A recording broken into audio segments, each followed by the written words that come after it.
Life में लेना देना तो चलता रहता है। इधर फ्लेक्सी लोन से बोरो कर लिया और उधर बाय मॉम डैड का वेकेशन डन। शादी का डिसीजन लिया, फ्लेक्सी लोन से और बोरो किया।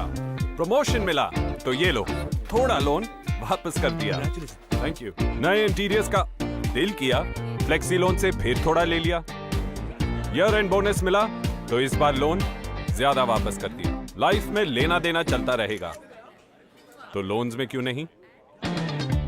इसीलिए flexi loan from Bajaj Finserv एक ऐसा लोन जो जब चाहे बोरो करे, जैसे चाहे रीपे करे, वो भी चुटकी में। Think it done with Bajaj Finserv.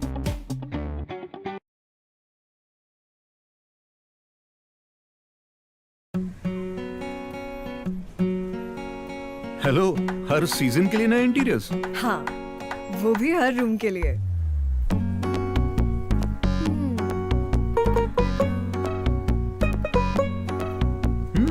Fridge, smartphone या बड़ा टीवी? तीनों क्यों नहीं? अरे ये तो शॉपिंग लिस्ट में नहीं था। सो अब शॉपिंग कार्ट में तो है।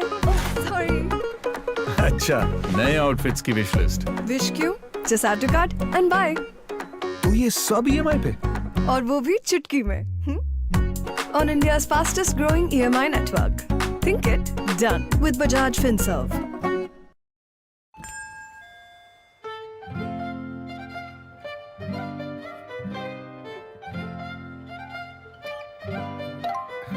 सर, अपनों को खुश रखना इससे आसान हो ही नहीं सकता।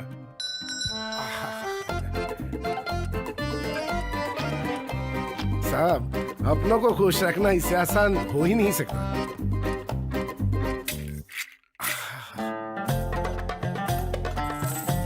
हुजूर, अपनों को खुश रखना इससे आसान हो ही नहीं सकता।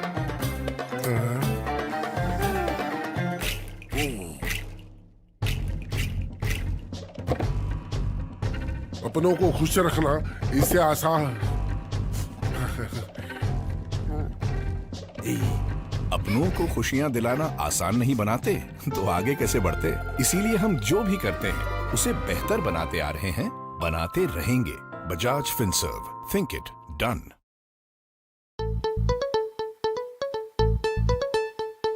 माँ के बेडरूम का एसी या लेटेस्ट मोबाइल फॉर भाई, लेटेस्ट मोबाइल फॉर भाई, लेटेस्ट मोबाइल फॉर भाई। पुणे, पटना, चेन्नई, मथुरा या फिर बेगूसराय, या फिर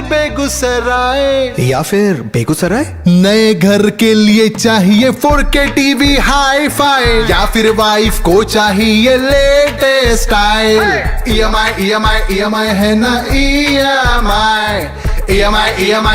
है ना, EMI। मॉड्यूलर किचन में पुराना फ्रिज क्यों है भाई? शादी है नहीं, मैट्रेस पुराना है भाई। अक्खा इंडिया बोले भाई प्राइजेस है हाई। बेस्ट ही खरीदना है तो अपने EMI स्टोर पर आए। EMI है ना, EMI। अब काशी हो या वाशी, महंगा लगे तो EMI और बेस्ट ही चाहिए तो भी EMI, क्योंकि बजाज फिनसर्व का EMI है ना। Visit www.emistore.com। EMI है ना, EMI है ना, EMI। नाची नाची नाची नाची नाची नाची नाची नाची नाची नाची नाची नाची। धोखा है धोखा, धोखा ना खाओ जी। नाची नाची नाची नाची। इंश्योरेंस फ्रॉड से बचना है बहुत जरूरी जी। नाची नाची नाची नाची नाची नाची। वो एजेंट है या फ्रॉड पता लगाओ जी। एक्स्ट्रा ऑफर के झांसे में कहीं फंस ना जाओ जी। अगर कोई अनजान कॉलर इंश्योरेंस पॉलिसी डिटेल्स मांगे तो कह देना उनको मिलके स्कैम को एंड करो, हमेशा सेफ रहो जी। Always verify the caller and do not surrender your insurance for attractive offers. हमेशा सावधान रहे, safe रहे. Issued in the interest of public awareness by Bajaj Finserv. नाची नाची नाची नाची नाची नाची नाची नाची नाची नाची नाची नाची। धोखा है धोखा, धोखा ना खाओ जी। नाची नाची नाची नाची।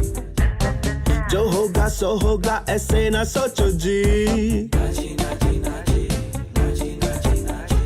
कॉल पे कोई पूछे ओटीपी दो ना जी तो कह देना उनको मिलके स्कैम को एंड करो हमेशा सेफ रहो जी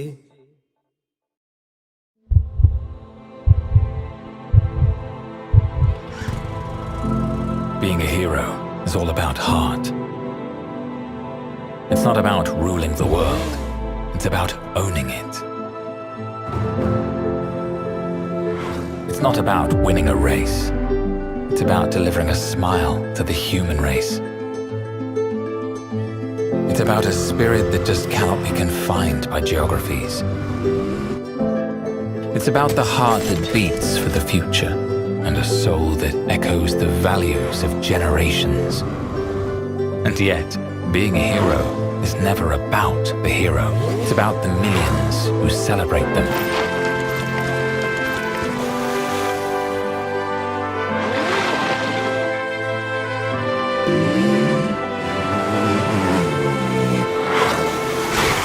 Hero Motorcorp, the motorcycle leader. There's a gush of wind that hums a sweet song. There's a gush of wind that fights like a hero to fill the world with possibility. There's a gush of wind that jumps across oceans and mountains, embracing the entire planet. There's a gush of wind that blows away darkness.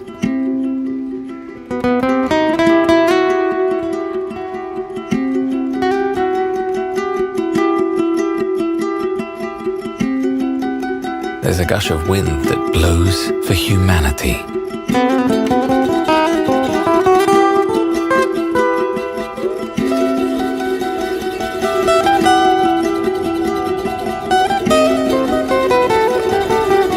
Because at Hero, we care. In 1868, the Tata Group was founded on a philosophy that put the community at the heart of its existence. Today, we are $100 billion global enterprise.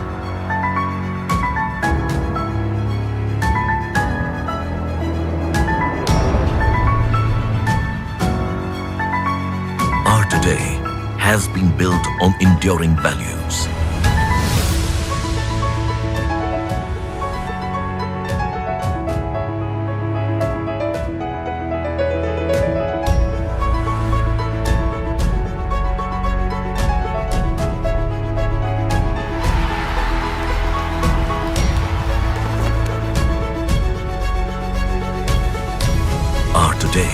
Is about delivering excellence across business sectors.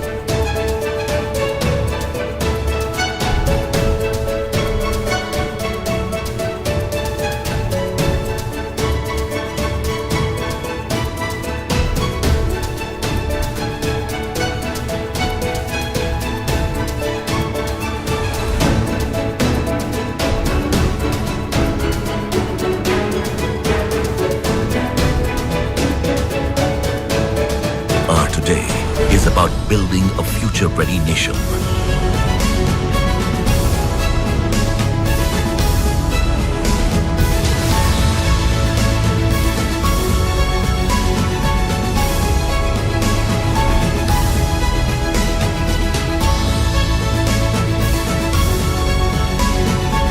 Our today has a strong foundation with community at its core.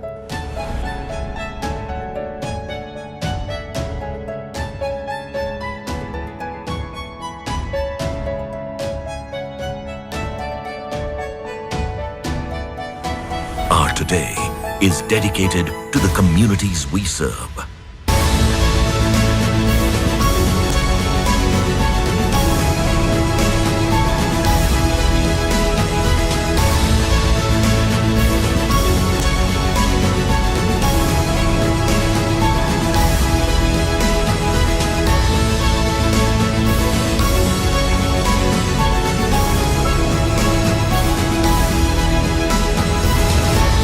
Today is always about more than just today.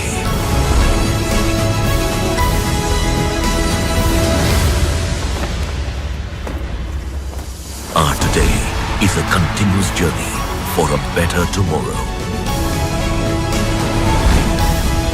Tata, leadership with trust.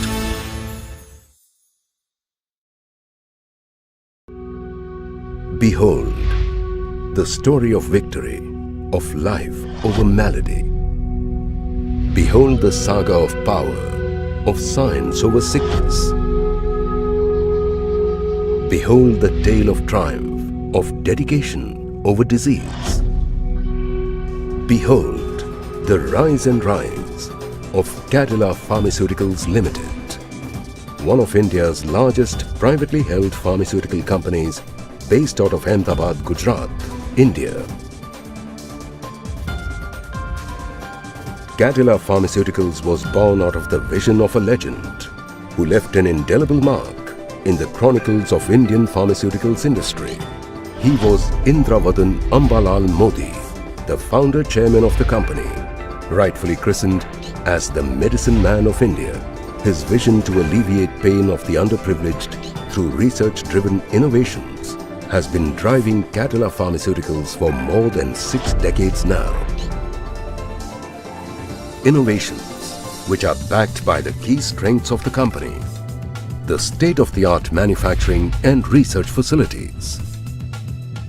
The flagship manufacturing facility at Dholka, Gujarat, sprawls over 100 acres.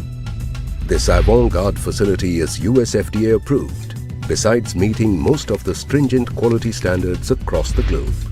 It manufactures tablets, capsules, injectables, liquids, and orals. The second formulations manufacturing facility is located at Samba in the state of Jammu and Kashmir. The API facilities at Ankleshwar, Gujarat, manufacture a large number of key APIs and intermediates at this US FDA and ISO 9002 and ISO 14001 accredited plant. The company also has set up its first ever overseas formulation manufacturing facility at Addis Ababa in Ethiopia. This world-class facility is the only WHO CGMP compliant manufacturing facility in the region. More than 850 products spread across 12 specialties with many of India's top brands in its basket. Great goals are defined by far-sighted vision and achieved by seamless teamwork. A multicultural, multilingual and multinational workforce of over 7,000 employees is truly the propelling power of the company. Not just in the domestic market, the company has a wide global footprint with over 1,000 marketing authorizations across 85 countries. Its international sales force of over 150 highly diversified and versatile personnel lends it an outreach that blankets the globe. As the company grows, so does its commitment to research. Manned by more than 350 scientists, the R&D facilities of Cadila Pharmaceuticals at Dholka, Gujarat is an institution of breakthrough innovations. To take the focus on innovation to the next level, it partners with leading international companies to discover newer treatments. The Cadila Pharmaceuticals Group is gigantic.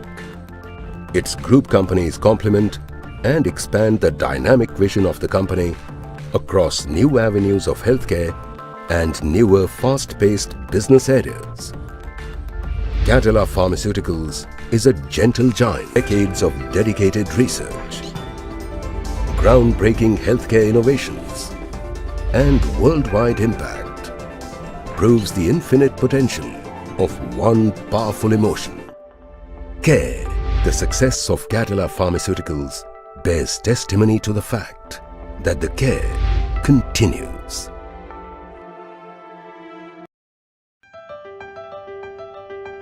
आने वाले कल की दस्तक हमें सुनाई देती है, नई मंजिल है जिस ओर हमें वो दिशा दिखाई देती है। नए इंडिया का नया जोश, नए इंडिया का नया जोश, नए जोश से निकल पड़े हम, आने वाला कल होगा हमारा।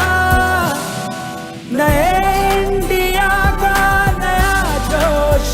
और नए इंडिया के सफर में टेक्नोलॉजी की शक्ति लेकर आपका भागीदार रहेगा रिलायंस। नए इंडिया का नया जोश।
लाइफ में लेना देना तो चलता रहता है।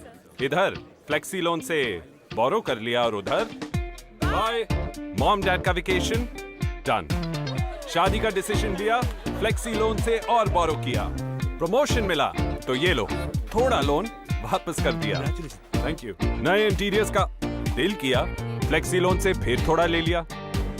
ईयर एंड बोनस मिला तो इस बार लोन ज्यादा वापस कर दिया। लाइफ में लेना देना चलता रहेगा तो लोन्स में क्यों नहीं।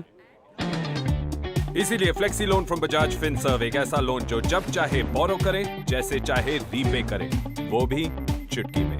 Think it done with Bajaj Finserv.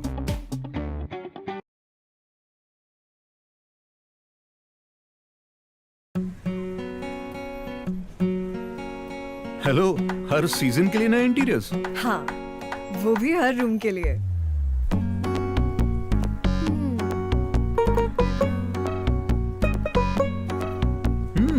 Fridge, smartphone या बड़ा टीवी?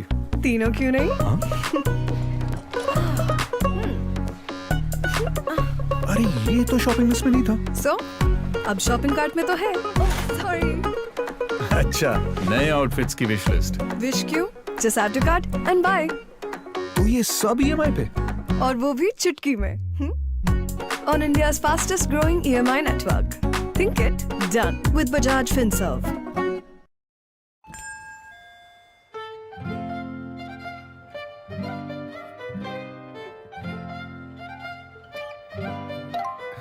सर, अपनों को खुश रखना इससे आसान हो ही नहीं सकता।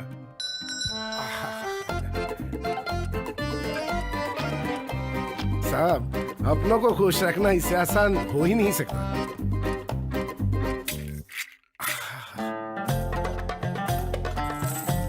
हुजूर, अपनों को खुश रखना इससे आसान हो ही नहीं सकता।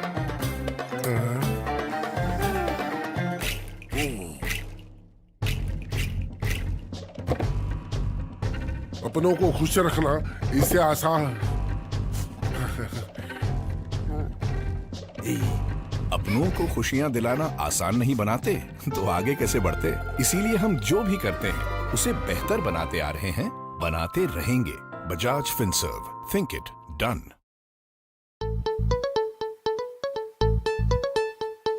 माँ के बेडरूम का AC या लेटेस्ट मोबाइल फॉर भाई, लेटेस्ट मोबाइल फॉर भाई, लेटेस्ट मोबाइल फॉर भाई। पुणे, पटना, चेन्नई, मथुरा या फिर बेगूसराय, या फिर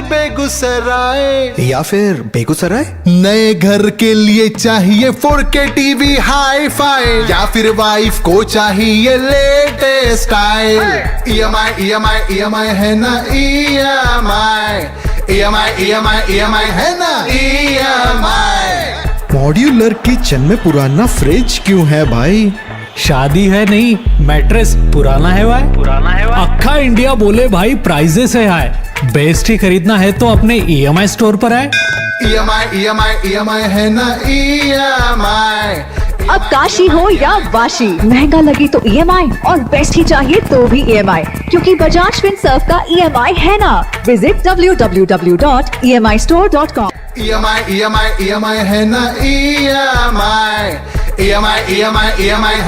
EMI। नाची नाची नाची नाची नाची नाची नाची नाची नाची नाची नाची नाची। धोखा है धोखा, धोखा ना खाओ जी। नाची नाची नाची नाची। इंश्योरेंस फ्रॉड से बचना है बहुत जरूरी जी।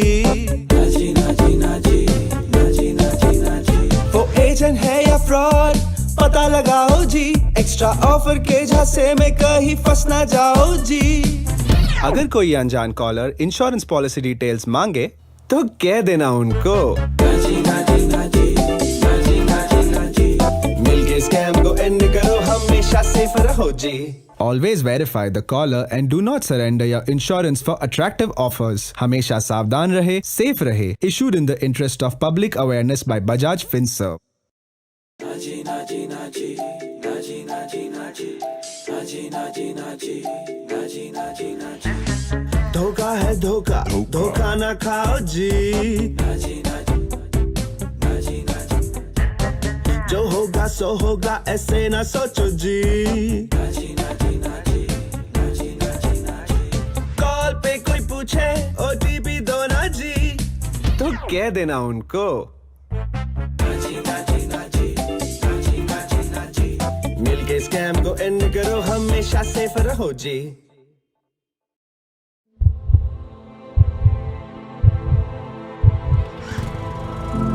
Being a hero is all about heart.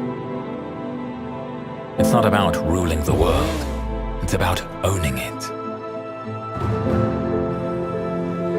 It's not about winning a race. It's about delivering a smile to the human race. It's about a spirit that just cannot be confined by geographies. It's about the heart that beats for the future and a soul that echoes the values of generations. And yet, being a hero is never about the hero. It's about the millions who celebrate them.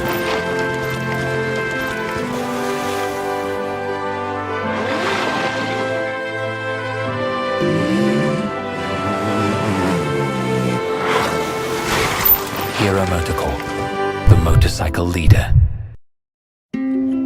There's a gush of wind that hums a sweet song. There's a gush of wind that fights like a hero to fill the world with possibility. There's a gush of wind that jumps across oceans and mountains, embracing the entire planet. There's a gush of wind that blows away darkness.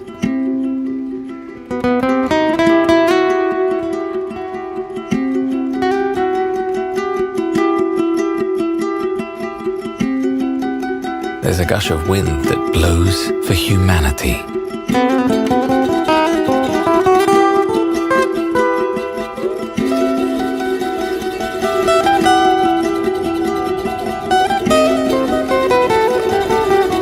Because at Hero, we care.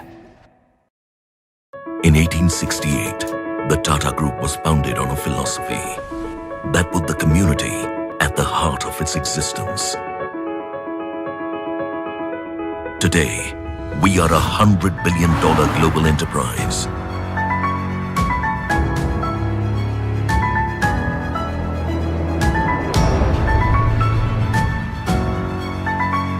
Our today has been built on enduring values.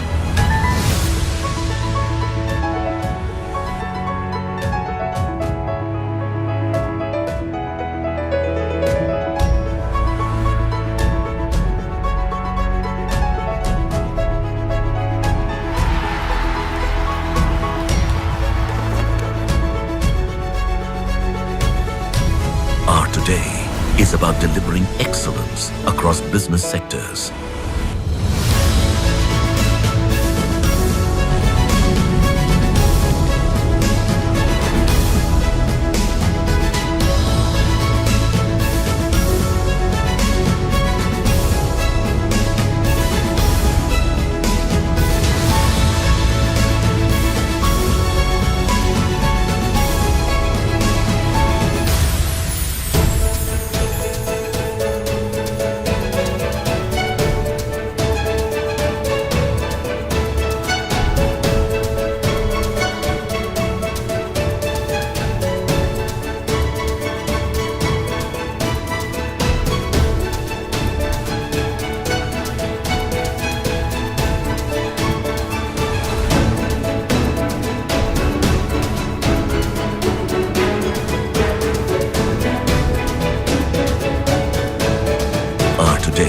Is about building a future-ready nation.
I will just, okay, I'll go ahead, Saugat. All right. Good afternoon to all of you, the panelists, especially who are joining us today. We'll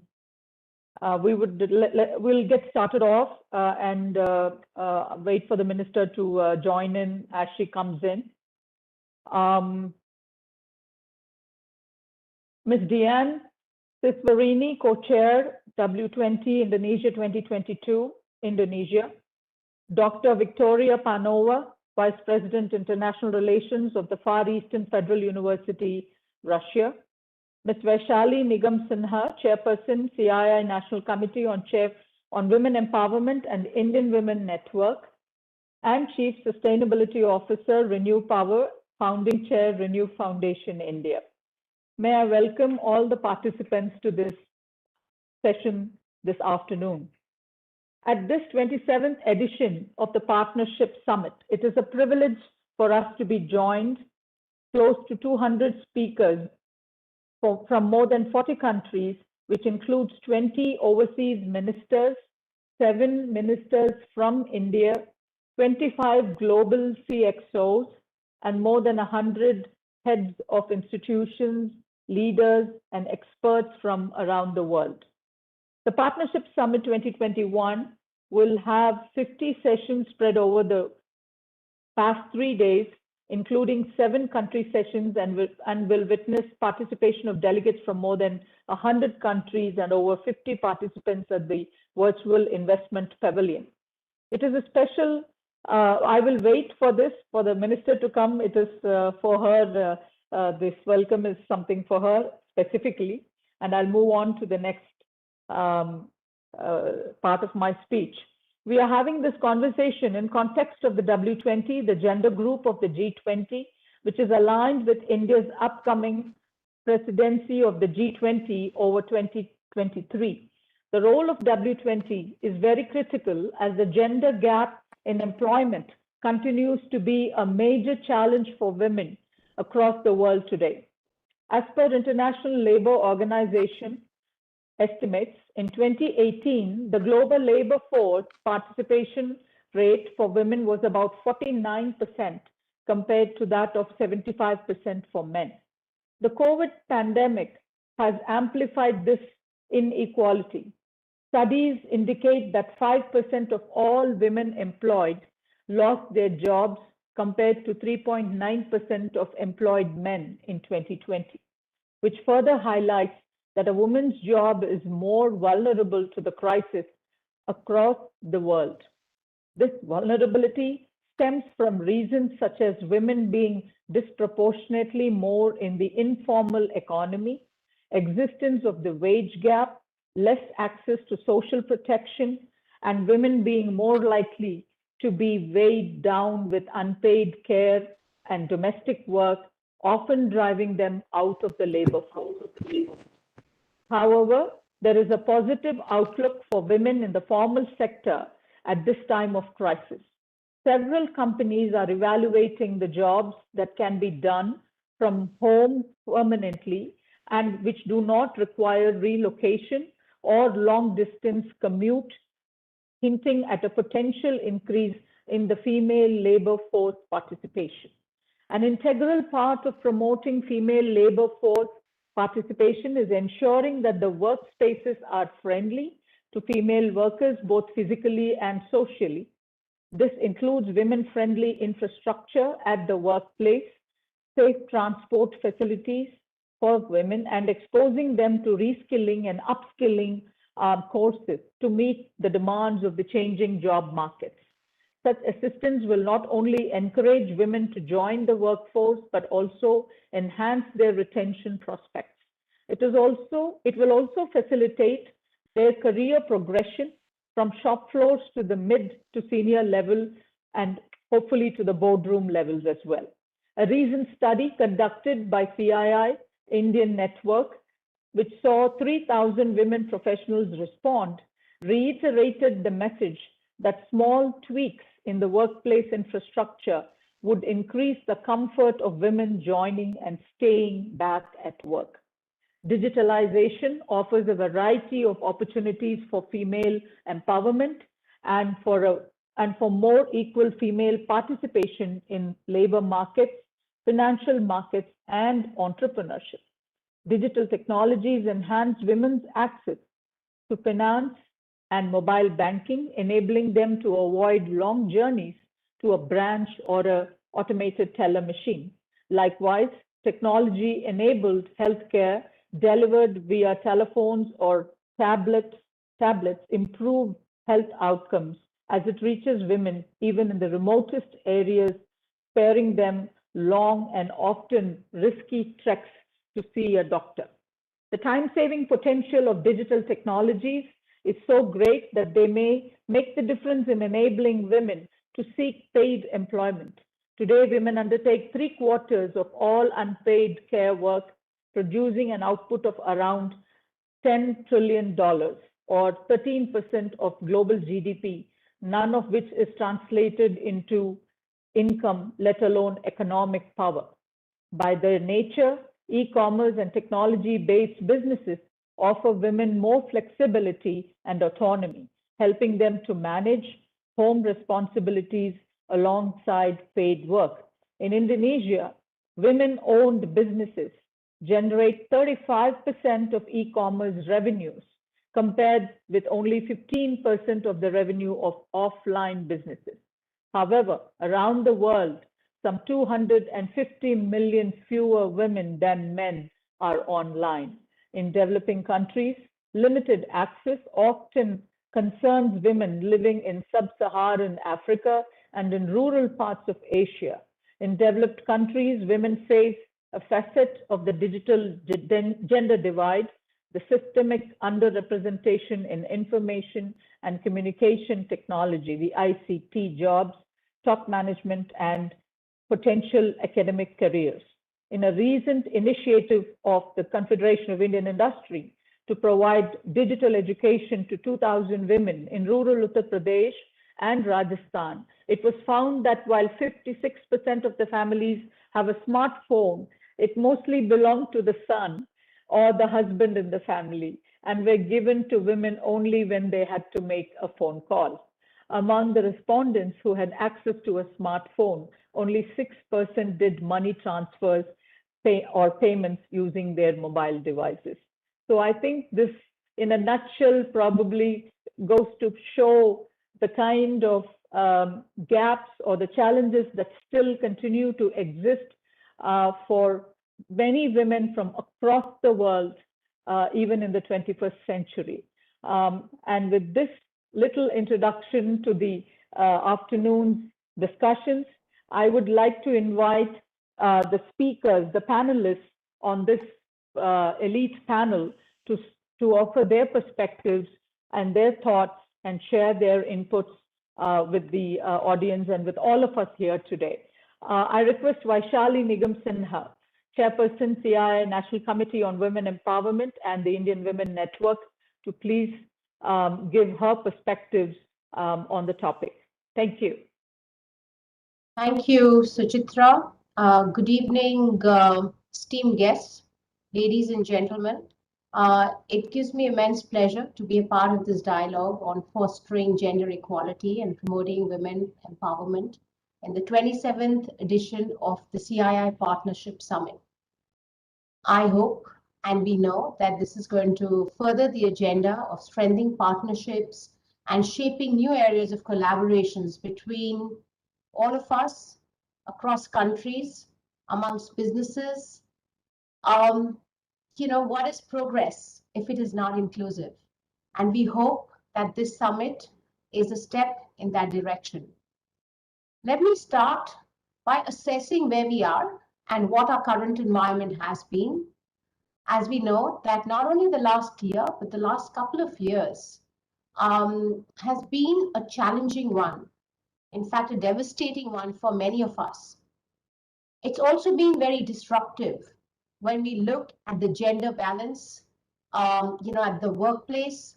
Most importantly, we have seen that on most fronts, there has been disruption in the economic performance of businesses as well. So there were marginal exceptions where high growth in the economy was also observed. But broadly, I think we'll all agree it's been a rather disruptive year. And, this pandemic doesn't seem to be leaving us. It kind of leaves us and then appears and disappears and appears. I really do hope it disappears for good. None of us really are a fan of this ecosystem, which is also having a very regressive impact on gender equality. And that is what I'd like to, point out and perhaps draw attention to and maybe have a discussion around that. If you look at some data, and data is always pegs for and makes for some logical conversations. According to the Center for Monitoring Indian Economy, there is quite a low quantum of labor participation when you look at women. This has even shrunk further. And when we look at a relative comparison between men and women, compared to men, women have been at around 1/7 of participation in the workforce. So the shrinkage, if it's 10%, has been 70% for men, but women have shrunk to about 10%, which is pretty abysmal. A recent report by a Center for Sustainable Employment in India also shows that during the first lockdown, only 7% of men lost their jobs, whereas close to 50% of women lost their jobs.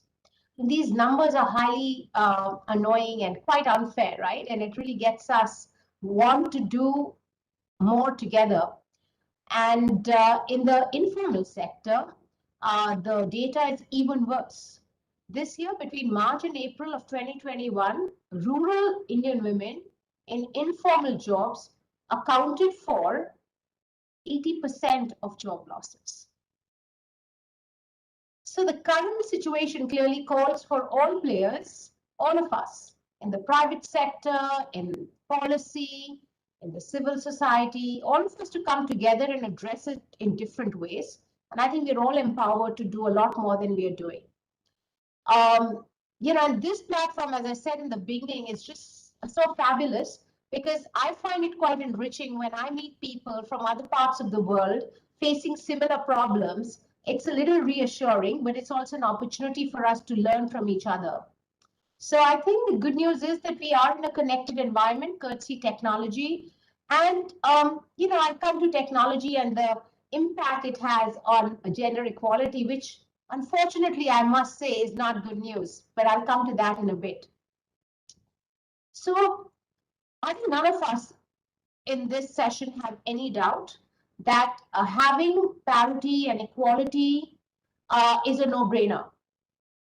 For the betterment of our societies, the economies, we really do need the engagement and participation of women at the workplace.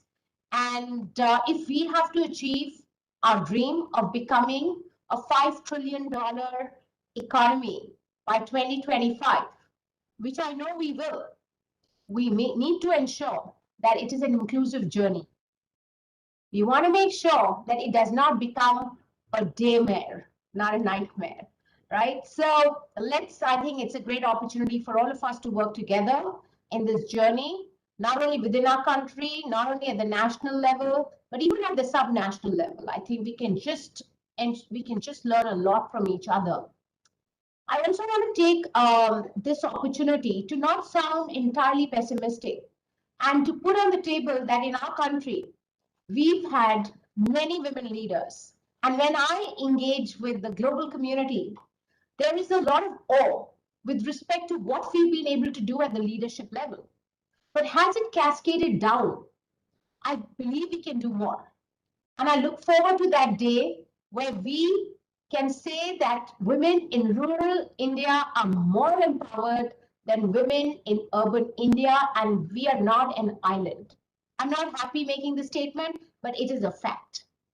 So let's ensure that there is more homogeneity as far as the engagement of men and women are concerned, pan-India, across India, and cascades across our country in a very material way. I also want to take this opportunity of recognizing and lauding the effort of our leadership, our Prime Minister, Shri Narendra Modi ji, for launching several women-centric schemes and giving women priority in several other schemes as well. Whether it's been Ujjwala, whether it's been Jan Dhan, whether it's Mudra, women have been given priority, and I think it's very important for all of us to recognize the small steps being taken in the right direction and not always look at the glass as it being half full.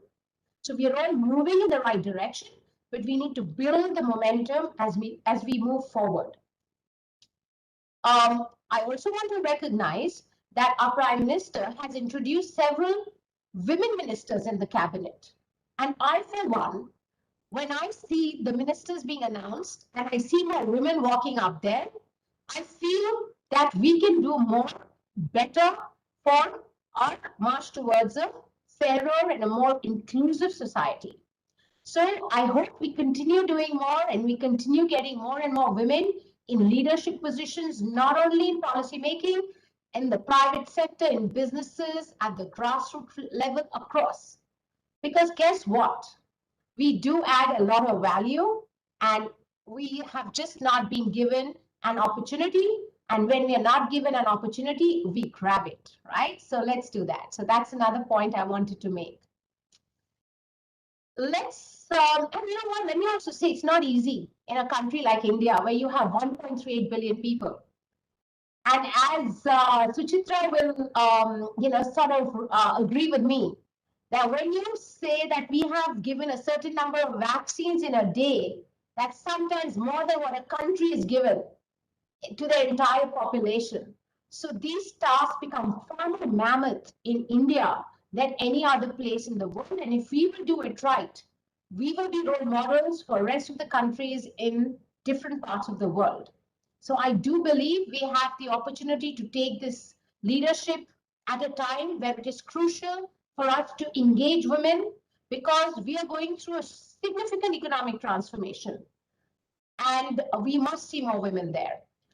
Now let's look at how the cheese is moving. And I take this reference from the change that is happening from the motivational book, Who Moved My Cheese. I kind of pick it up and read it every now and then. And technology has been pretty critical in our times over the last couple of years. And we all think that, life has become better with technology. What would we have done if we didn't have technology? It's kind of the new normal during the pandemic.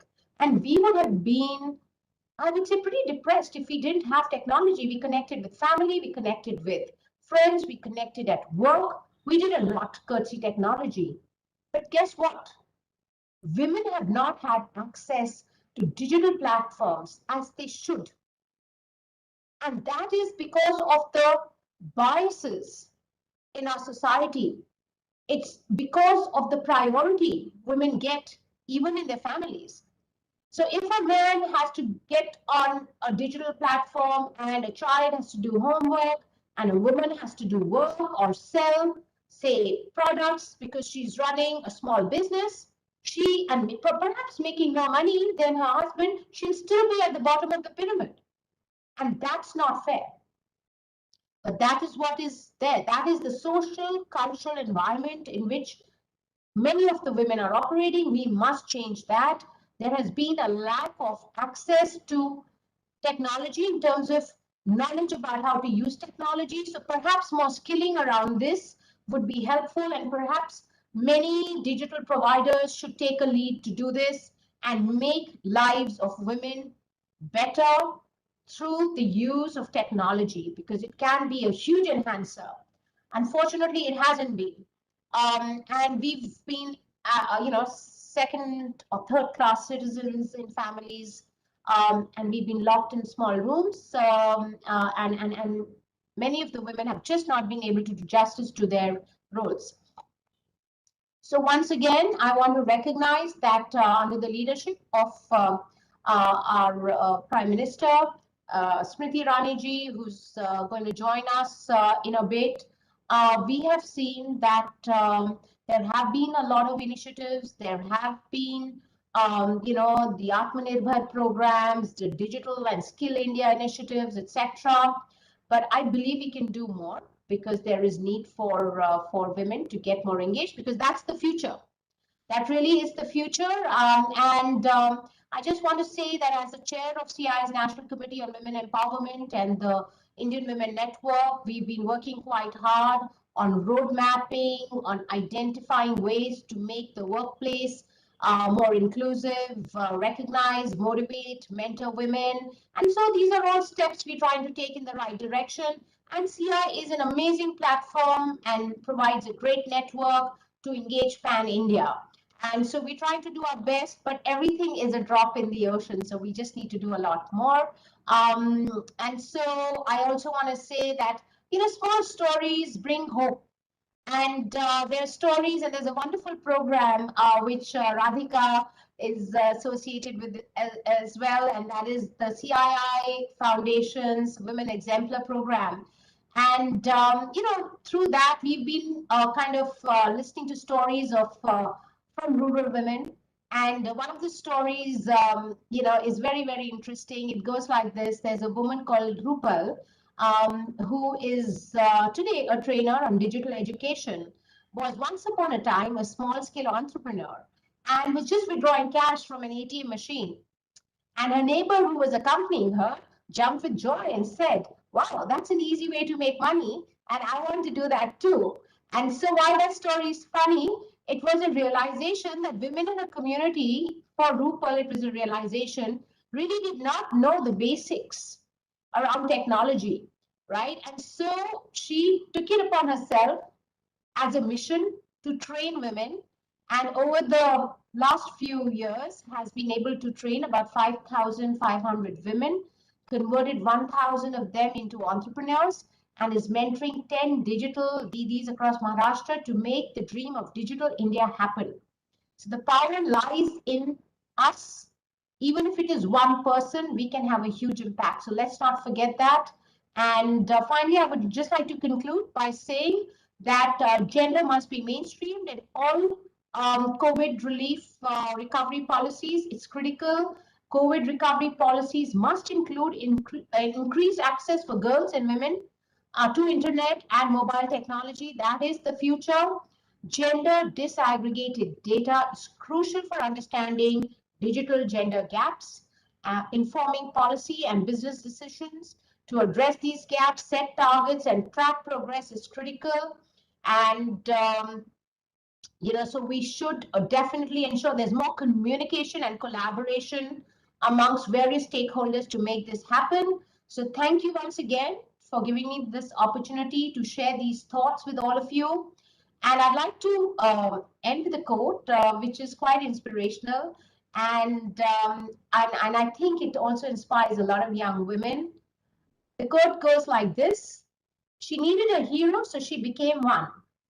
And this quote is a quote I heard when Smriti Irani ji was at one of our sessions, and it just stayed in my mind. So I'm sharing that with all of you. I guess we all need to be our own heroes. So let's do that. Over to you. Thank you so much. Smriti, back to you. Thank you so much, Vishali. A lot of good takeaways for all of us listening. But due to the paucity of time, I request the other panelists to also please stay on tune with the time limits given to us, because we still have the minister to also come and join us and give her perspectives. I would like to call upon Ms. Diane Siswarini, co-chair W20 Indonesia 2022 and president and director of the and CEO of PT Excel Axiata Indonesia, to please give her perspectives, please. Thank you.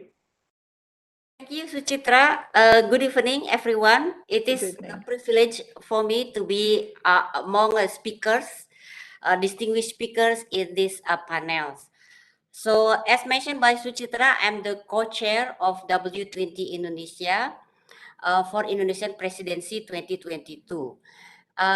So W20 is actually an official engagement group within the G20 umbrella, and the main goal of W20 is to promote women's economic empowerment as an integral part of G20 process.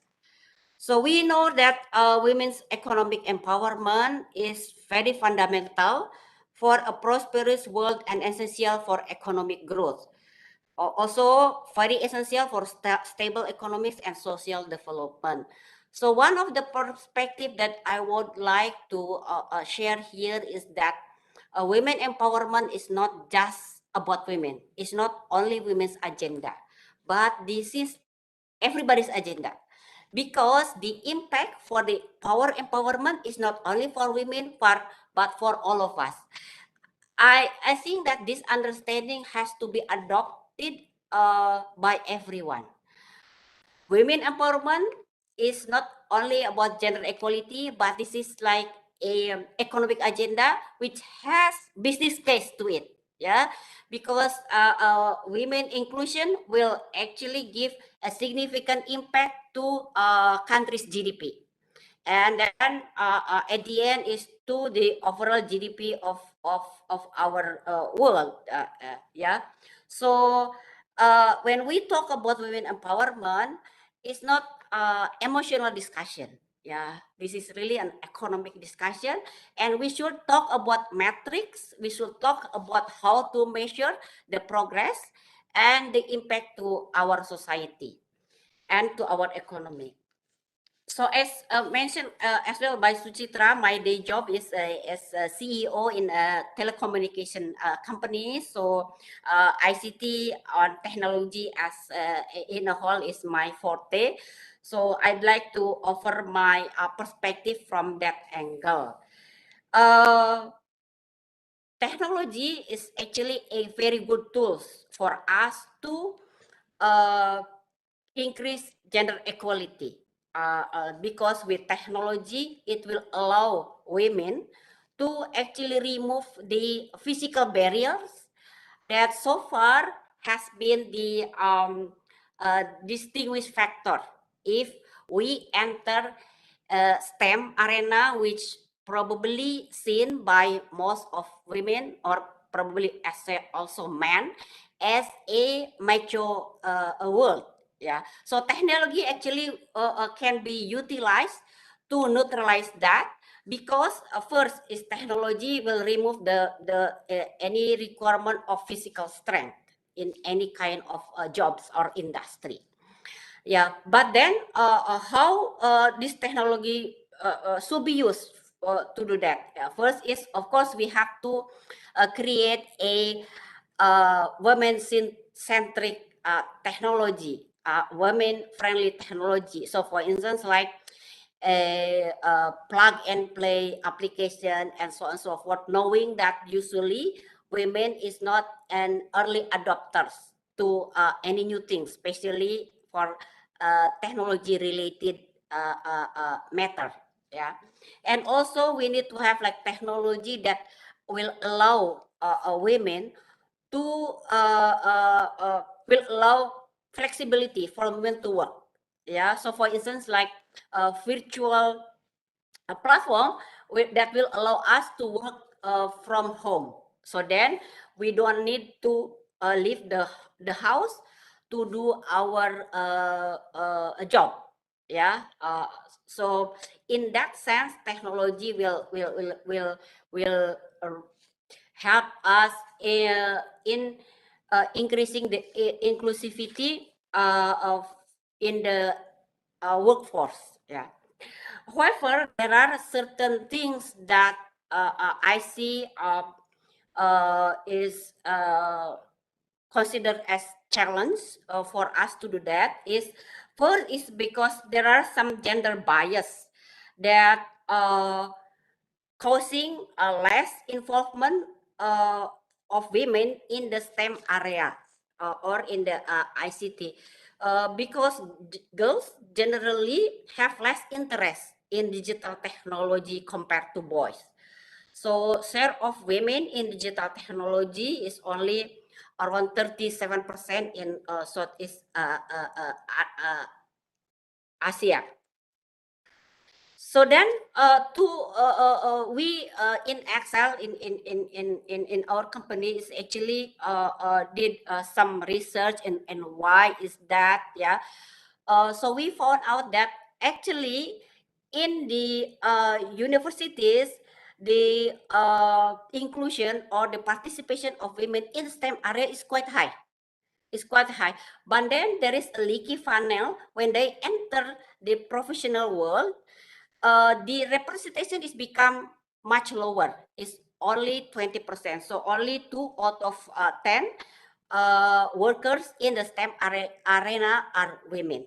So we need to tackle this problem by actually removing the gender bias, by removing the misconception that STEM arena is only suitable for men, and STEM arena is a mature world.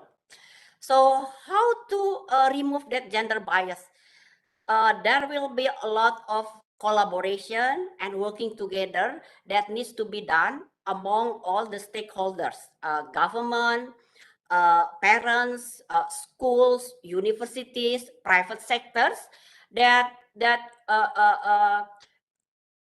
can work together. First is to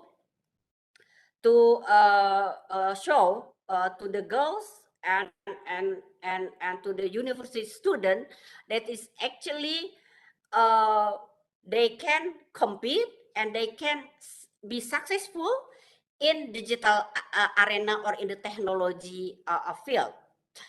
Second, we need to have more women that are leading this arena to be role model and to speak to them, explaining and communicating their role and also encouraging more girls to be in this arena. And we also need to have a lot of a discussion with parents so then they will not advise their daughters only to pick a non-technology subject. Yeah. So considering the time, Suchitra, that is my perspective on the empowerment specifically from digital lenses. Thank you very much. Suchitra, Honorable Minister Yeah. has joined. Sorry, Sagar, come again. Yeah, Honorable Minister has joined. Yeah. Oh, she's joined. Okay, okay.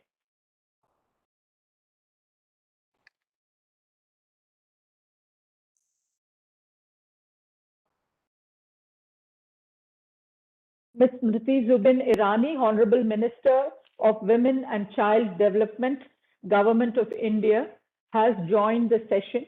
In fact, she is our guest of honor today for this session of the Partnership Summit, wherein the topic of fostering gender equality and promoting women empowerment, role of W20 for this session. I don't think that there can be another better person than the Honorable Minister to be our guest of honor and to speak here with us and share her perspectives.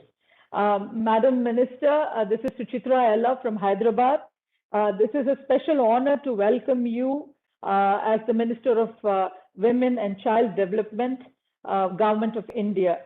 The Honorable Minister has been a pillar of strength for women in India and has distinguished herself in her current role as well as her earlier roles with her dynamic leadership and her action-oriented ways and efforts in addressing the challenges and figuring out relevant solutions in the ministries that she has held very high offices in the past and in her current tenure. Ma'am, we are having this conversation in the context of W20 and the gender group of the G20, which is aligned with India's upcoming presidency for the G20 over 2023. So, ma'am, without wasting more time, I would now request, since we started the discussion, I would now request the next panelist, Dr. Victoria Panova, Vice President for International Relations, Far Eastern Federal University, Russia, to please give her perspectives on the topic. Thank you. Welcome once again, ma'am. Thank you so much, Ms. Suchitra Ella. Honorable Minister, dear participants, dear colleagues, it's really an honor to be here, to speak here, and to, in fact, see some of fellow colleagues. I can tell you that Diane came recently to Russia when it was a Eurasian Women Forum, and it was probably her first engagement into the Open Women 20 session that she held this time, not online, but face-to-face. And I was happy to moderate this session, which we had also led by Ms. Valentina Matvienko, who is the head of the Federation Council of the Russian Federation.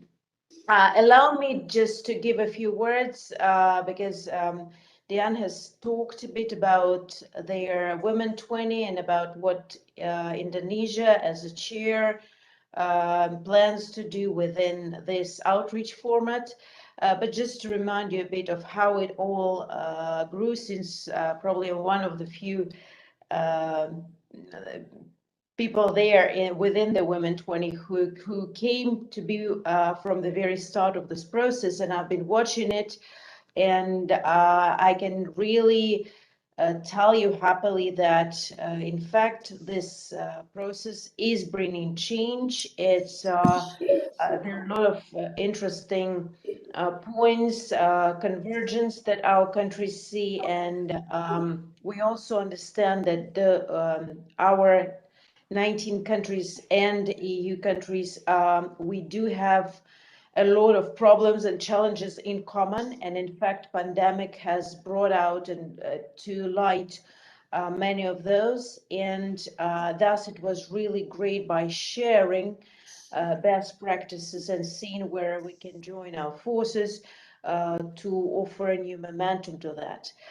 One more thing I'd like to add, and both Russia and India are part of the BRICS as well, and we are at the last month of India still chairing the BRICS, and we also had a very good interaction with our partners in this process. And when Russia was chairing 1 year earlier, we've prepared a special women empowerment toolkit which looked into proposals and policies that exist in our countries and gave recommendations in order to foster and overcome those barriers that we still have. Because even though Russia, as their successor of the Soviet Union, has one of the most advanced legal systems where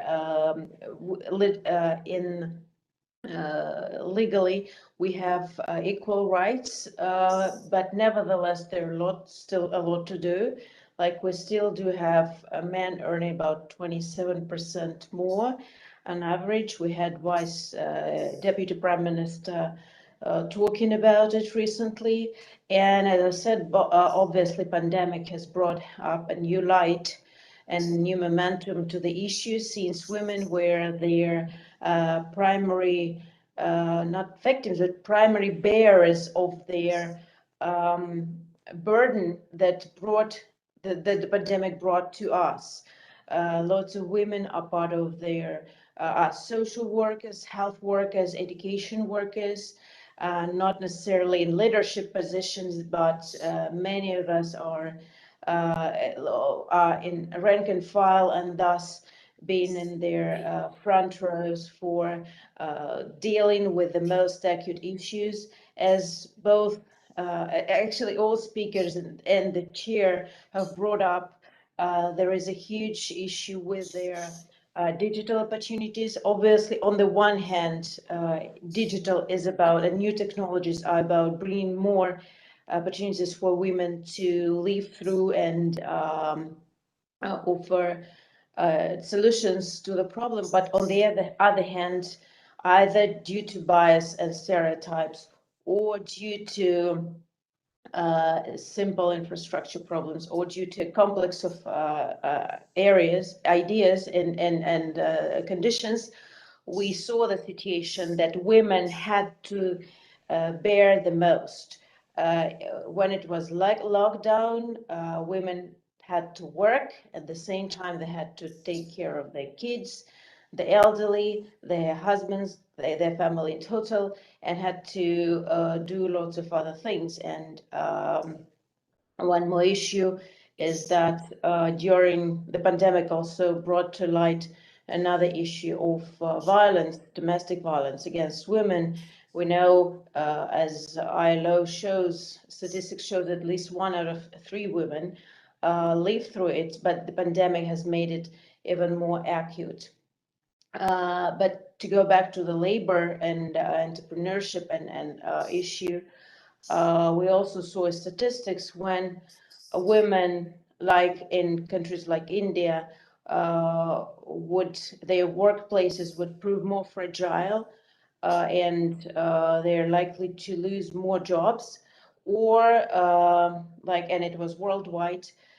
Statistics showed that 1 out of 4 women were likely either to downshift or get out of work altogether. So it's a big issue, and Women 20 is among the mechanisms that it is dealing with such issues. It was started back in 2015, one of the youngest outreach formats of the G20. Diane has already talked about the mission, but just to give you a few clues, even before 2015, which was Turkey chairship, we remember that back in Los Cabos 2012, in Mexico, the G20 decided that, and they pleaded to realize concrete measures in order to overcome barriers that are not allowing full participation of women in economic and social processes. And they also recognize the need to offer more momentum for women to access financial services and financial education. In Russia in 2013, next year, there was a decision to create a portal, Finance for Women, together with the International Financial Corporation, which further brought up their solutions for the issue of financial inclusion. We saw Brisbane next year with their 25 by 25 obligation, and we are looking at their action plans, and where as Women 20, we're monitoring what's happening. And if done, it will allow over 100 million women to replenish or to enter their market, the labor market. And this decision was also put a foundation for the creation of the Women 20. Well, so what we're having, we within Women 20, we have major topics that are streamlined in addition to financial inclusion and education, as I talked about it. It's about entrepreneurship, it's cross-cutting, it's about labor and fostering labor for women, and also about violence, all the topics that I've mentioned while discussion. What we managed to do, as I said, they're very different countries. We are starting with a very different baseline on commitment to women empowerment. But nevertheless, the ability to share what we can do and share best practices, and also our commitment not only to bring new ideas to the limelight and to offer them to the leaders. As you know, leaders do keep an eye on what we're doing, and not a single summit since then actually avoided recommendations elaborated by the Women 20. So we do hope that with their dance and Indonesia leadership this year, from December 1st till November 30th of next year, we will be able to probably come up with some breakthrough ideas and offer new momentum to this particular point. And I just want to probably join Diane in asking all of you to, while you're not part of their kind of official outreach process, what we need is a inclusive, full participation actually of both men and women, because women would not be able to reach full equality and full opportunities for equal opportunities without a partnership with men. So I think only together where we can reach the better world, and I do encourage all of you to join us in our efforts to put forward their ideal of making women equal opportunities and empowering us. Thank you so much, and I'm looking forward to Honorable Minister's speech and future discussion. Thank you. Thank you so much, Dr. Victoria, for your remarks, especially regarding the issues and challenges faced in Russia, which is again a BRICS country where India is also a part of it, and also the perspectives that you shared on the W20's agenda going forward. Thank you so much. With that, it gives me great pleasure to invite the Honorable Minister, Smriti Irani ji, to please give us her perspectives on this particular session. And we would be very honored and eager to listen to you, ma'am. Good afternoon to you and welcome once again. Namaskar, Suchitra ji. Thank you so much for your kindness and your invitation on this August platform. At the onset, I would like to extend my compliments and congratulate the CII team for hosting this event, which brings at the center the gender discourse, much needed not only domestically, but also I think it enables conversations with regards to gender justice and equality across the world. We should here today acknowledge that as the pandemic enveloped humanity in its wake, as an Indian, I can proudly say that 6 million Indian female COVID warriors ensured that my country, men and women and child, stay safe. Today on this platform, I pay tribute to their steadfastness and their service. I must here reiterate that India will have a very strong female-centered agenda as the host of the G20 presidency in 2023. But today is an opportunity for us to join hands and acknowledge the best practices across all nations, which help us make a better world for women today, for women tomorrow, and the generation that is yet to come. And when we talk about gender equality and promoting the very idea of women empowerment, I am very pleased to say that my country today speaks not only of women's development, but speaks predominantly about women-led development. And how will women in our country lead that development? They will lead it fiscally. And today, many Indians who join me on this in this conversation know that 220 million women received for the first time an opportunity to open a bank account for themselves from the year 2014. Such has been the progress that today 78% Indian women have access to their own savings account, which was an abysmal 28% in the year 2013. I remember when women across the nation, under the aegis of the Prime Minister's clarion call to ensure that fiscal opportunities and security must be ensured for every woman in India, there were many people who doubted this endeavor and wondered, what would a woman do with a bank account that she has not been able to manage thus far? This pandemic, in fact, provided an answer to that very question. While there was a global lockdown and nations ceased movements, women, especially in rural India, had access to cash transfers from the Treasury of India, and 220 million women benefited from that cash transfer. Today, India stands alone in celebration that over 800 million Indians received free food for the past 19 months so that they can sustain themselves and their families over a global pandemic and the challenges that it has brought forth for global citizens. Of those 800 million are 50% Indian women who did not go a day hungry because government and societies at large came together. As we talk about fostering equality in the times to come, we in India celebrate the fact that for the first time in our national education policy, we find an infusion of the Gender Inclusion Fund, which provides more and more opportunities for women academically and institutionally to take the cause of education and academia forward. Additionally, this is a nation which speaks about respecting women, but also providing adequate infrastructure to ensure that that respect is accorded. And one of the greatest strides that we have taken in that direction is construction of individual household toilets. Today in India, we can say safely that 110 million families have received for the first time in this year, as we celebrate our 75th year of independence, toilets for 110 million families across the country, which means for the first time 110 million Indian women now have access to their personal toilets in their personal households.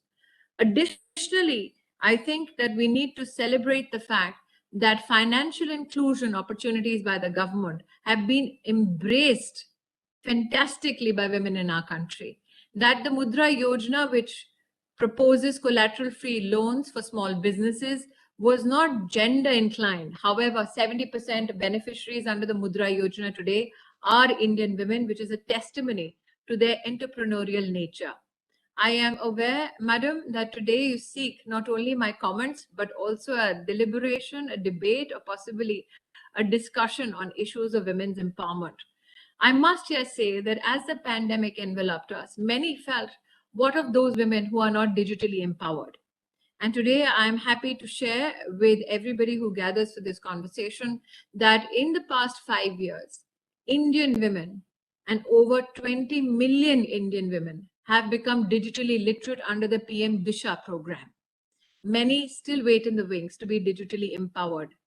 Literate, fiscally ready, Indian women today are ready to take on the world.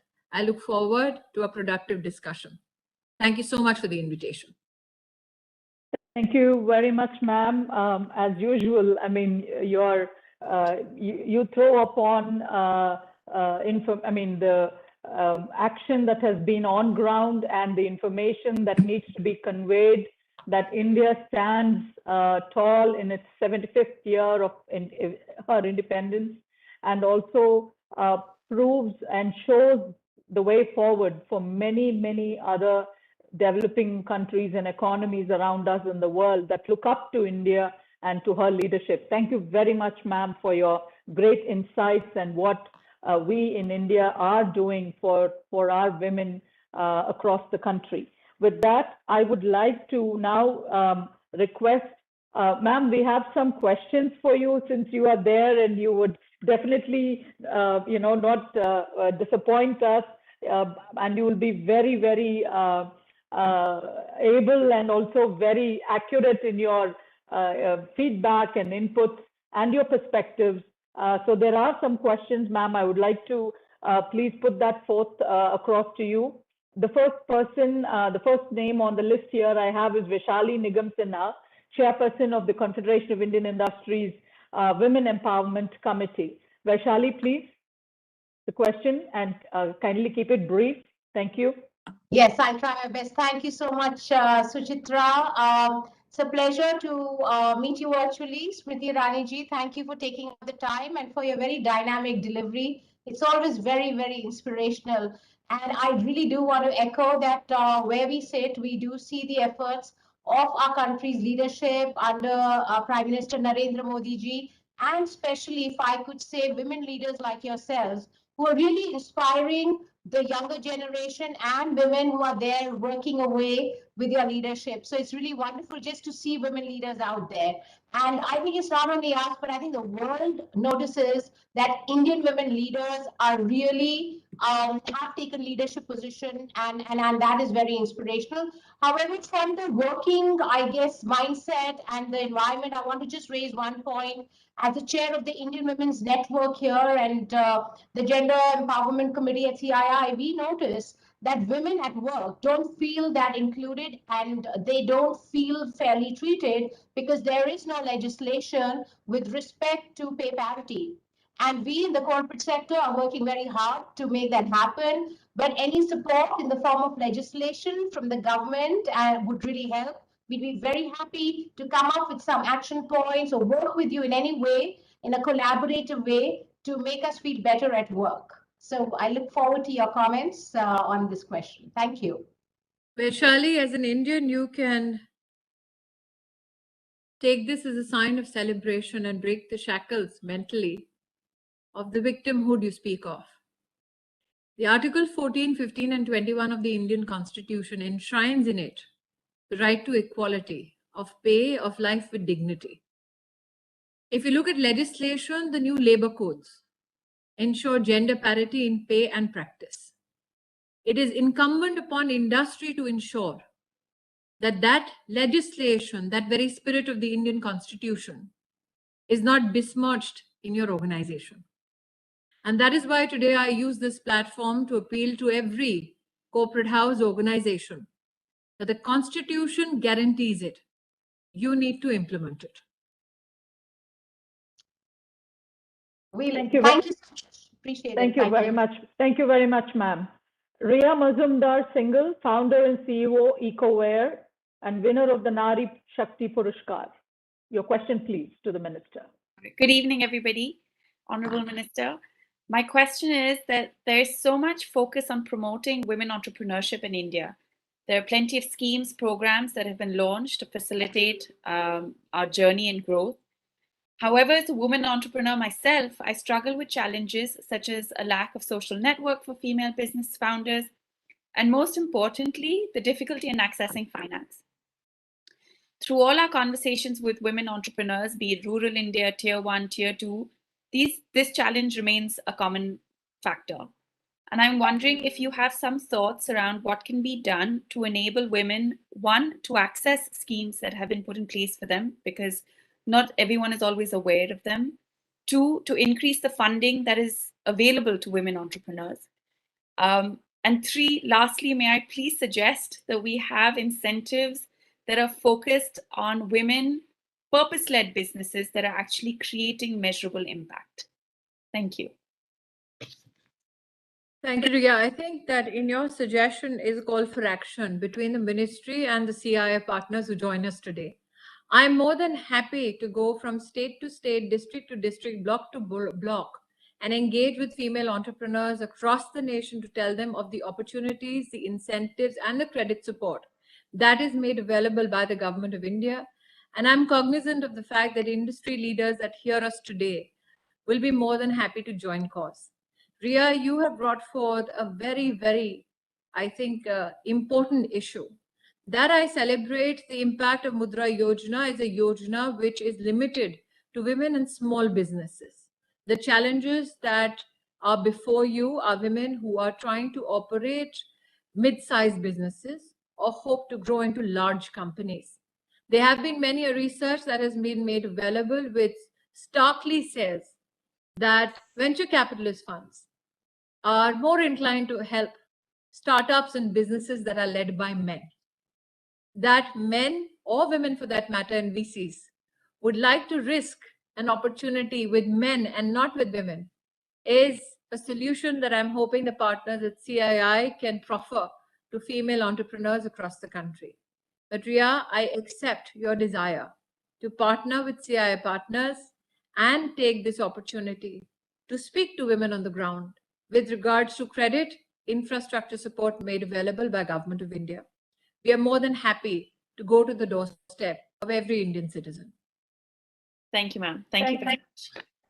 Thank you very much, ma'am. That was a great response from you, being the Honorable Minister from the government, and also assuring all of us women entrepreneurs at different scale of operations a great way forward. And CII hopefully will take this call further, and I'm sure we could engage with your honorable office and see how we could take this across the country. And our Indian Women Network is a wonderful platform where we have started in CII about 7-8 years ago now, which reaches out to all career women across all faculties, and of course also in the corporate sector. So we will look forward to working with your office, ma'am, and taking this initiative forward. Thank you so much for that Wonderful response from your side.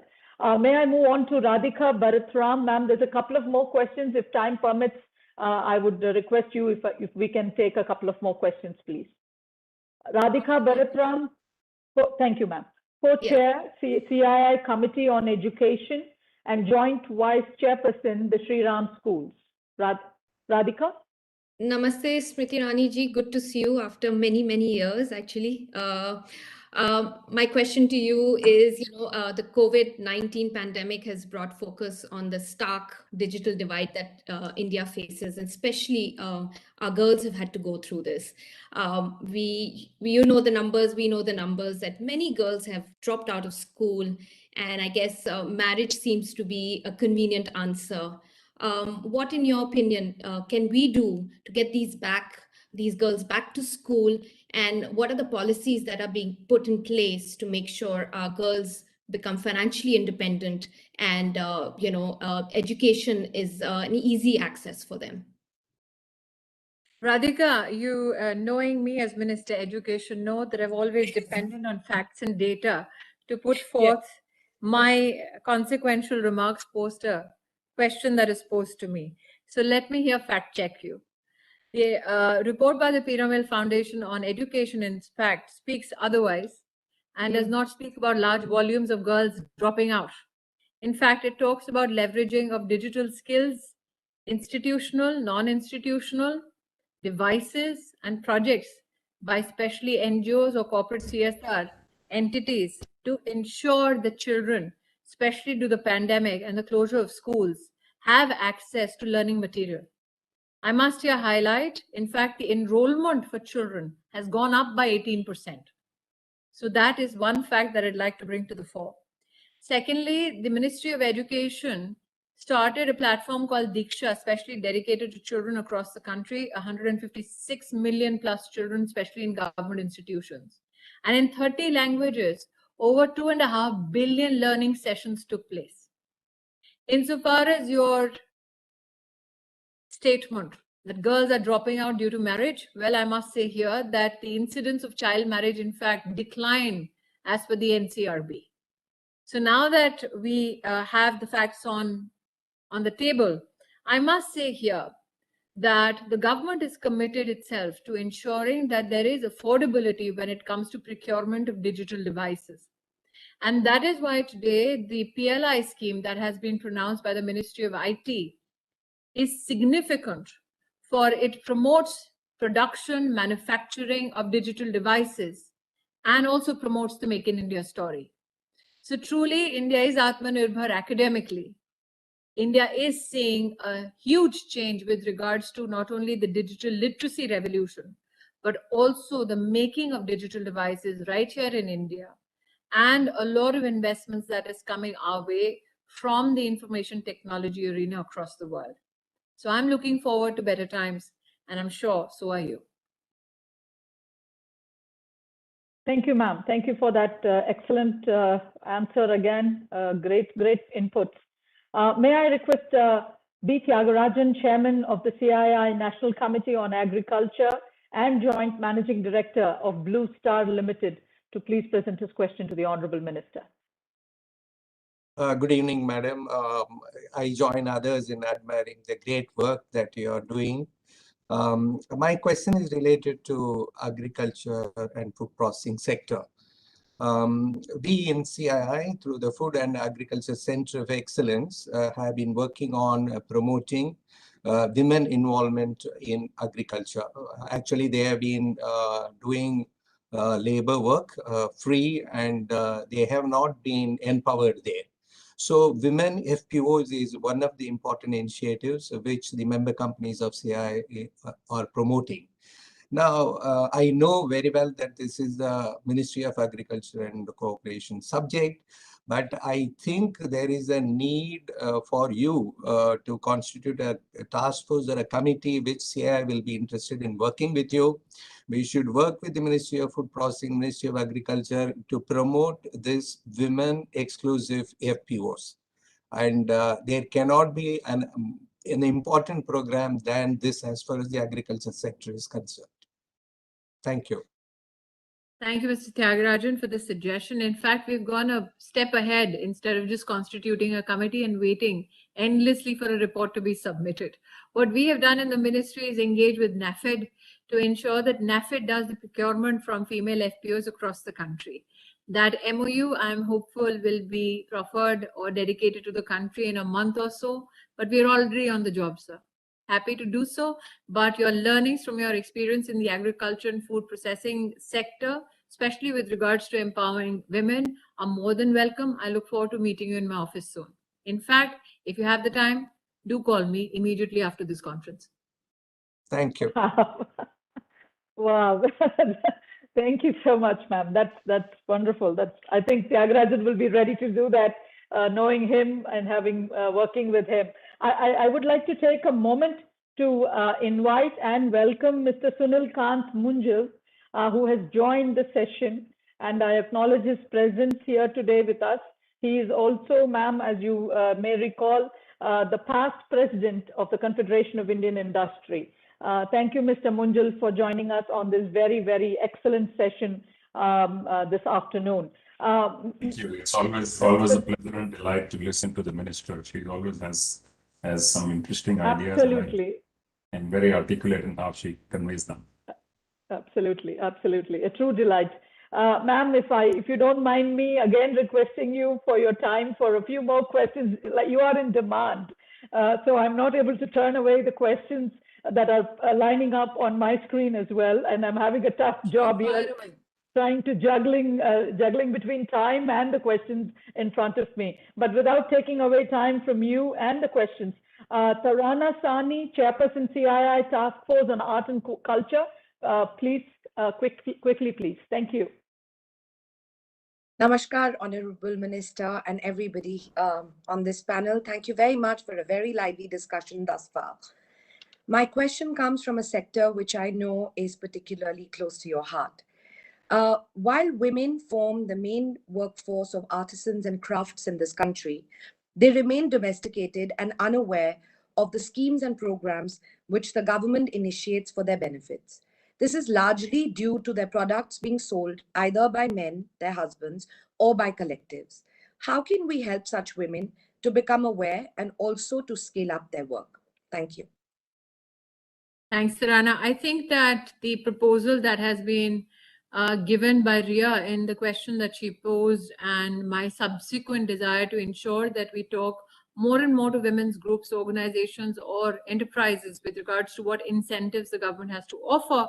I must here say that I had the distinct privilege as Minister Textile to ensure that over 1.5 lakh artisans are onboarded the GEM platform, where Government of India and state governments do their procurement from. In fact, ours is the first government under the leadership of Prime Minister Modi, which has decidedly legislated or administered orders which ensure that there is gender responsive procurement, not only from the GEM platform, but also PSUs have been mandated, in fact, instructed would be a better word to do the same.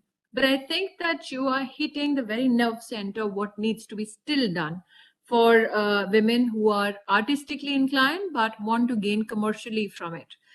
You have a very celebrated benefactor on this platform this evening, which is Mr. Munjal. He has done much for arts and crafts in our country. And I think when corporate leaders like him also step forward, apart from government initiatives and engagements, we can see leaders like him also reach out, especially to female artisans.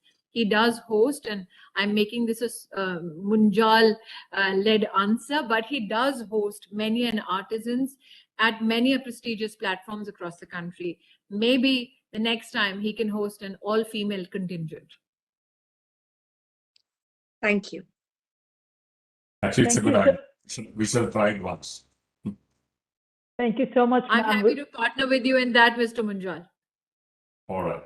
I shall take you up on that.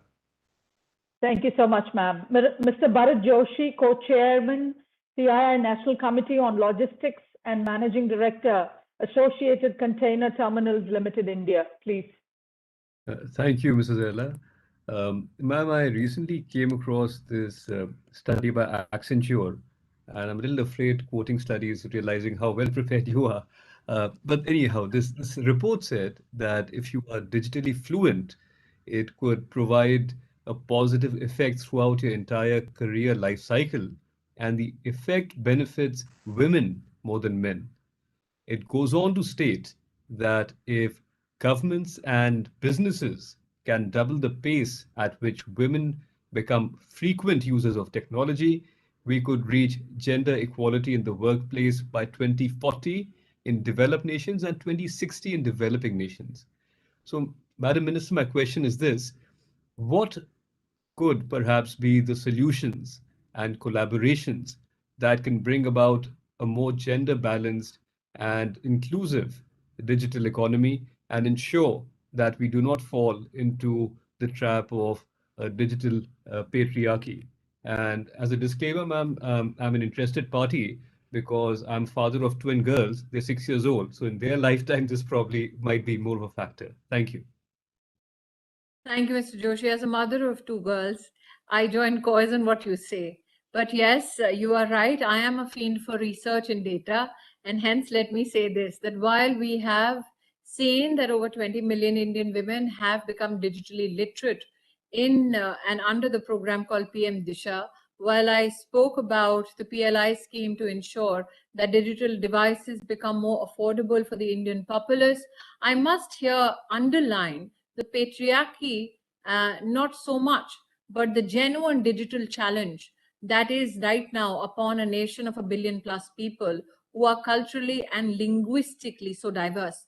Mr. Joshi, we have 19,000 mother tongues in our country, 125 recognized languages constitutionally, many more which possibly are not legislatively pronounced in sessions of parliament, but are functionally used by men and women and children across our country, which has a predominance of tribal language. Now, the challenge with technology is this: is it available in every Indian language? Is it available in every mother tongue?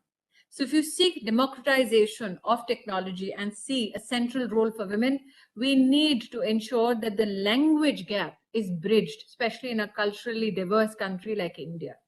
While the government is partnering on many initiatives to incentivize ensuring of the bridging of the gap digitally and the gender gaps, I think that what we can look forward, not only as interested parties, as parents, but as corporate India, is to see which are those digital new nuances, which are those new technologies that can help us serve the linguistic needs of digital India.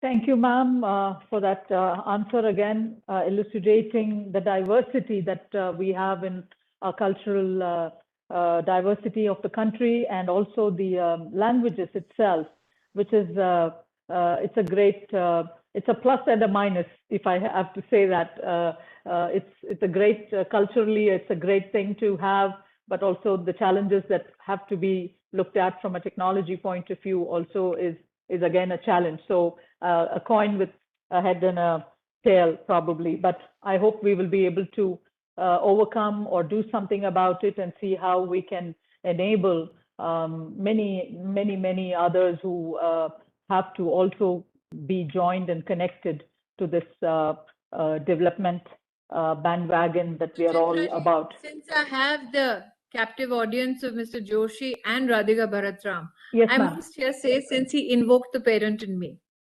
while yes, technologies and use of technologies in organizations or enterprises will enable better return for companies, we need to be cognizant, especially from an academic and cognitive point of view, of the fact that there has to be an age-appropriate introduction of gadgets and mobiles and digital devices into the lives of our children. Absolutely. And for that, I draw your attention to the OECD report, which speaks about the cognitive challenges that behove to a child because of early introduction of digital devices. So while we see an expansion of the digital footprint, as parents, we need to be more responsible and learn when to say no, or teach our children how to use those devices more responsibly. Thank you very much, ma'am. I think I would have just one last question. This is from, I could not say no to her because she's joining us all the way from Indonesia. And she was also a panelist on the panel earlier. She was speaking. Ms. Diane Siswarini, co-chair of the W20 Indonesia 2020. I request you to please ask your question to the Honorable Minister. Thank you, Suchitra, for giving me the opportunity to ask a question.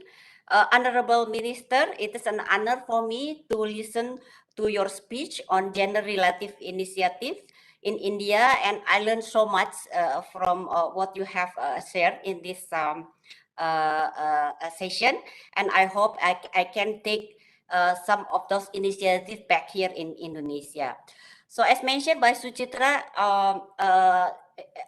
starting this 1st December until end of November next year is Indonesian presidency for G20.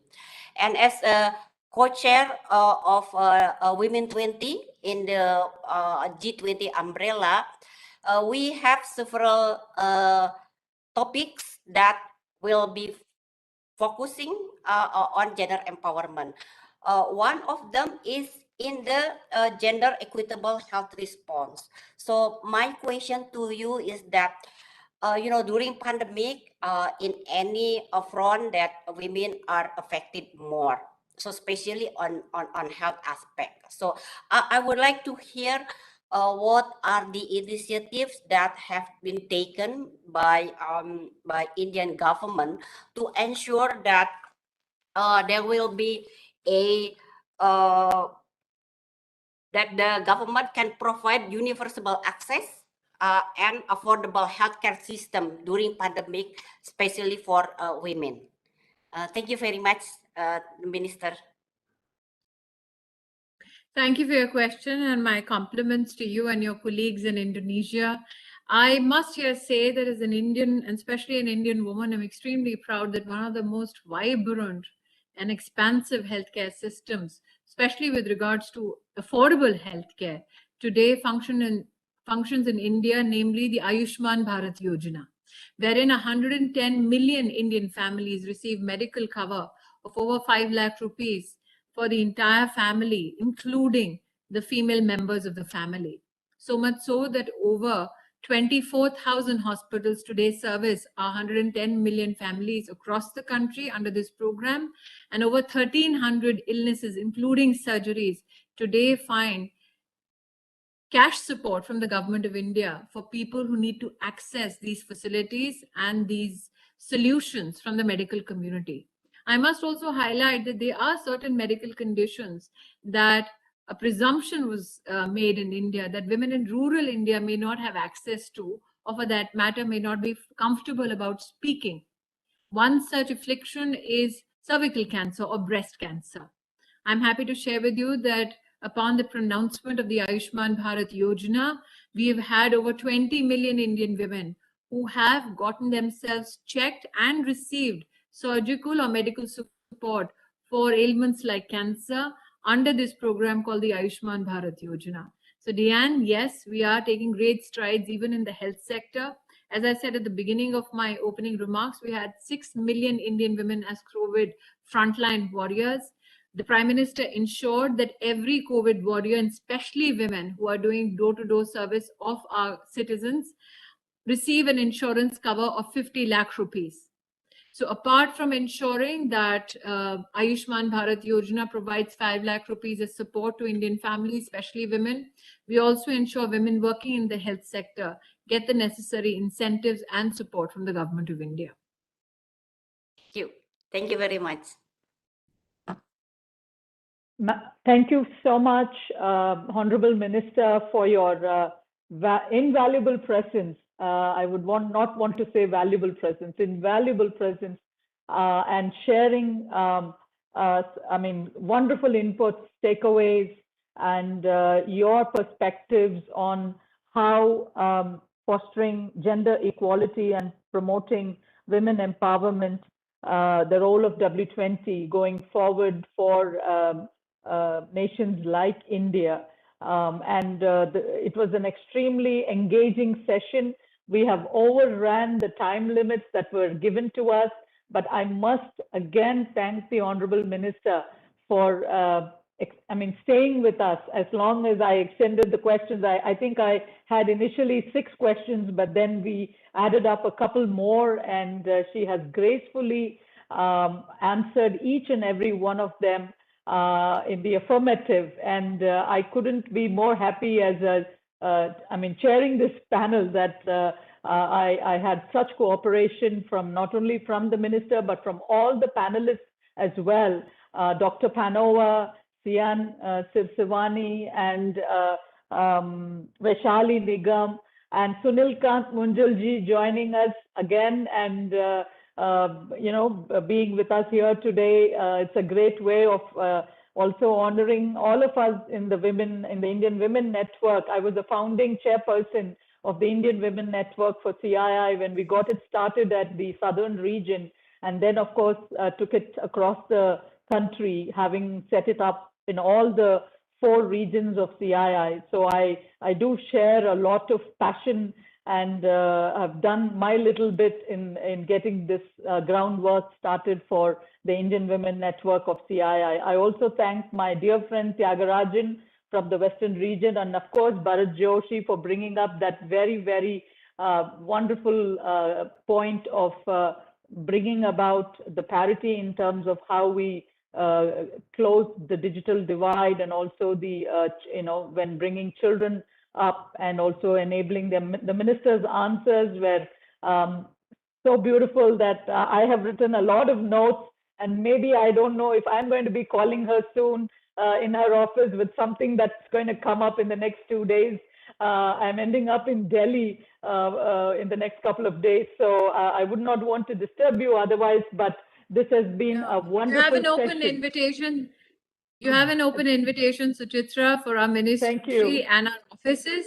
But though I'll see you in a week, I'll speak to Mr. Tyagarajan in exactly 5 minutes from now. Thank you so much for having me. Thank you so much, and wish you all a great evening. Thank you so much. Thank you. Thank you. Bye-bye. Bye-bye. Thank you.